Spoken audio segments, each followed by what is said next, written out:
Daí ele reprime. Entendemos isso? Eu entendi. A minha pergunta é bem prática nesse aspecto. Eu estou falando o seguinte, vamos pensar no sexual de novo. Pelo que Freud falou, se a gente parar para pensar aqui, a parte sexual é a repressão, que tem a ver com essa parte moral social. Vamos supor que o cara está dentro de uma sociedade que não haja essa repressão. Sim. Moral social. Sim.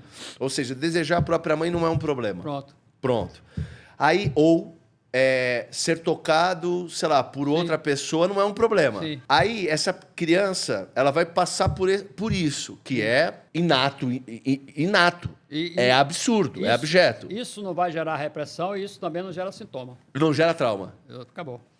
Isso foi uma condição na vida. E acontece. Tem situações vivenciadas pela criança que aos olhos do mundo seria absurda, mas para a criança não foi. Freud tem uns artigos que falam sobre isso.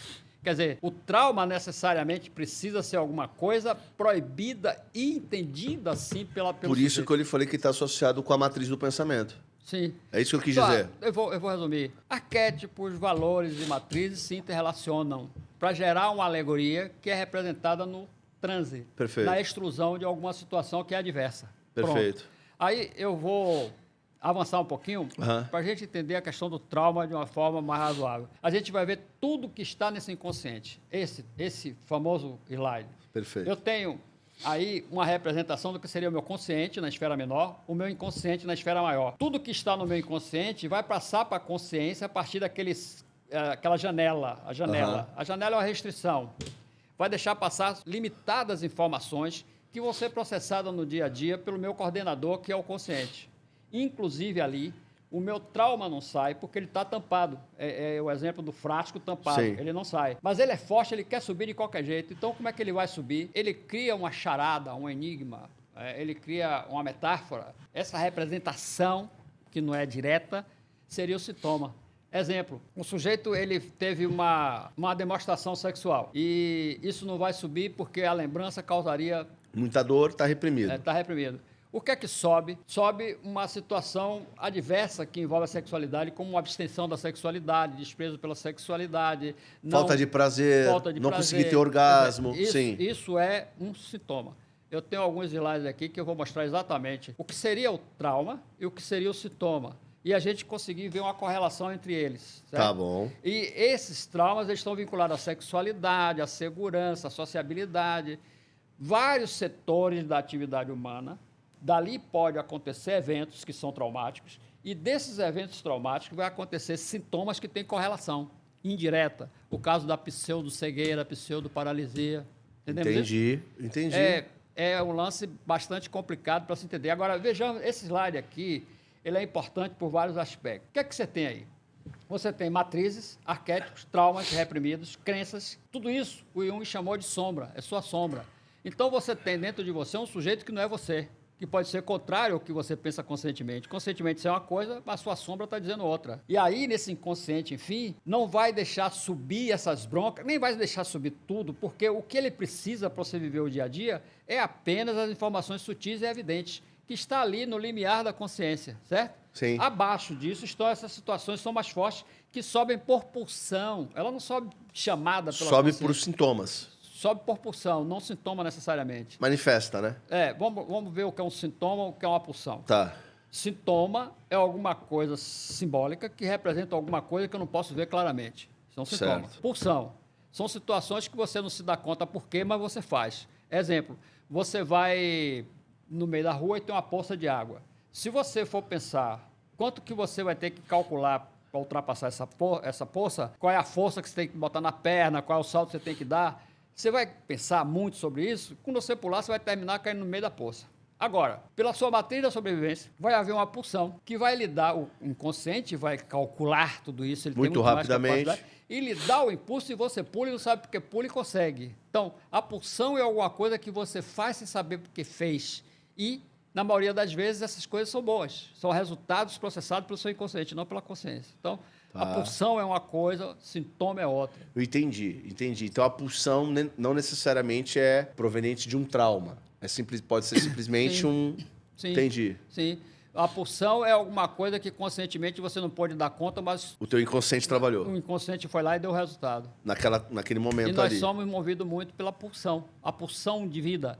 E entre as pulsões, as mais fortes, está exatamente relacionada com a matriz da sexualidade e com a matriz da religião, que, por sua vez, tem a ver com o arquétipo do divino e com o arquétipo do prazer. Sim. Aí é bom pensar sobre esses detalhes, né? E que são os dois mais poderosos e que muitas vezes são até antagônicos, dependendo da religião. Porque eles são confrontantes. Né? Às vezes, a moral religiosa proíbe a pulsão da sexualidade. E, às vezes, a pulsão da sexualidade inibe o sentimento religioso. Sim.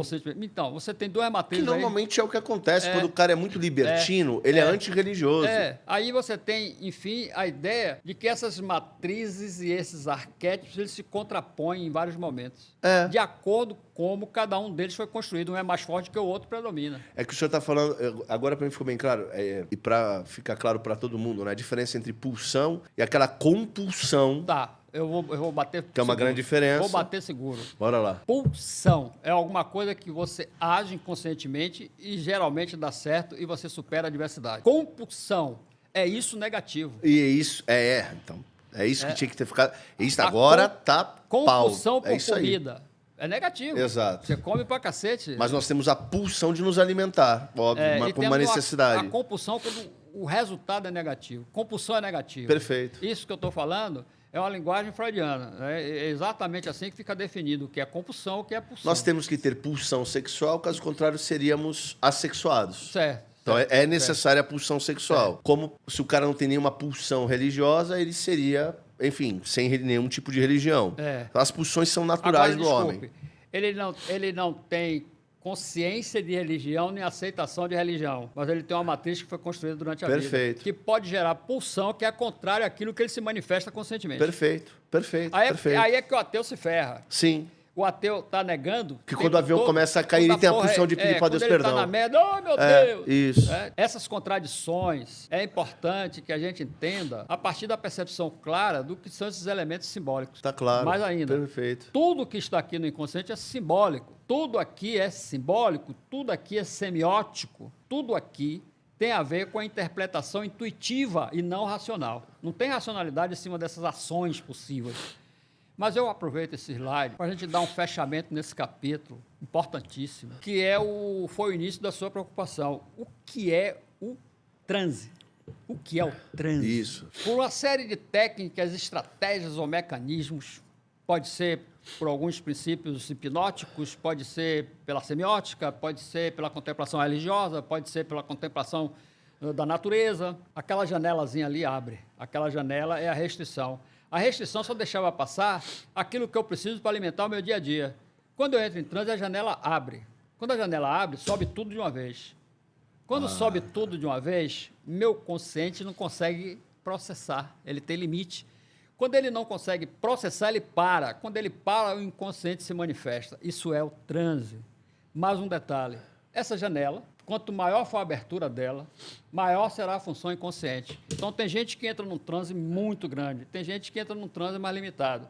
E esse transe muito pequeno e muito grande significa que você entra numa escala de transe que significa uma variação de 1 a 50. Entendi. Você entra em transe de 1 a 50 níveis. Aprofundando. Como é que eu posso ver esses níveis? É outra história. Lecron, ele, em 1947, ele trabalha em 1948, publica uma escala. Ele pegou 4.000 pessoas, colocou em transe e foi anotando. O que aconteceu com essa pessoa, o que foi que ela fez, foi o que ela fez, foi o que a outra fez.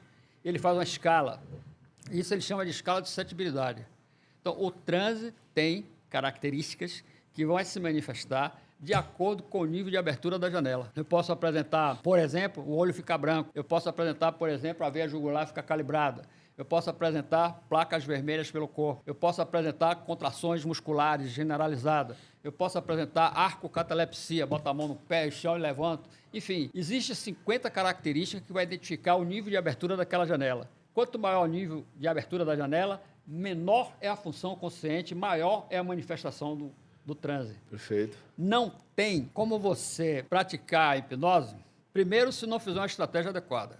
A estratégia mais adequada é usar a semiótica, para conversar com esse universo simbólico. A segunda é ler qual é a resposta desse inconsciente, que também é simbólica, que vai se manifestar em 50 características. Aí você tem, quanto mais a janela abre, mais profundo é o transe. Entendemos ali aquelas duas setinhas, Sim. né? Quanto maior a abertura, ou quanto maior a abertura, maior é a função do inconsciente.